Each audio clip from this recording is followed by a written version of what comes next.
你好，我係 Paco。我今日講個 topic 係點樣用75億改裝全球嘅航空公司嘅飛機，而變到每年賺取2100億美元。咁就係將寵物作為乘客嘅部分。而呢部分過去係冇乜人做得好成功。咁咧，首先咧，我需要講市場背景。首先，全球有大約4.7億隻動物，但係有平均33%家庭有寵物狗啦。咁但係香港有7%。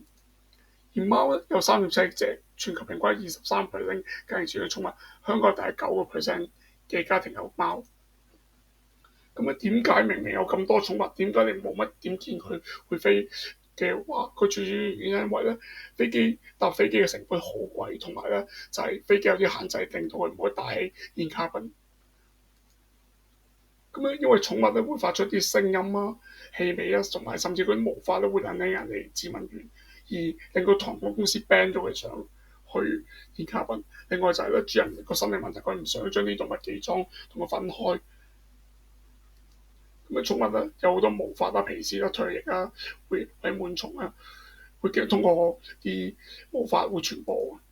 咁啊，所以令到啲人甚至嚴重咧有過敏性休克嘅。咁有咩解決方案咧？如果上層我哋會將分上下層客艙去改裝，但係亦都唔可以影響航空公司利益嘅。咁所以我哋唔可以大幅咁改動。咁我先講上層改裝嘅方法啦。就係如果我哋能夠將好似上層個 cabin 咧，好似廁所咁樣喺隔離裏面咧，永久改裝咗4張凳啦，咁樣會增加咗12個獨立位左右嘅。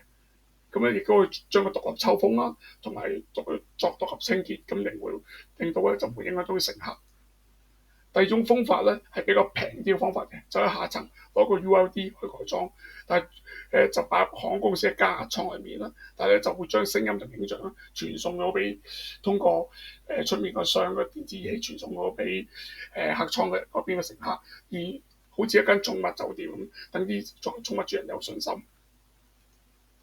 咁啊，全球有3萬架飛機喺度飛緊嘅，係啦，3萬幾架。假設我當個最貴嗰種成本係25萬定製，即係 business class 嗰啲，全球要改裝晒3萬架飛機都係75億美元。但係如果每日飛機平均飛3.3次，全球3萬架飛機，每日動物最多，佢架飛機最多用有12隻動物啦，每次飛嘅成本係500蚊美元嘅話咧，個市場規模可以達到2100億美元嘅。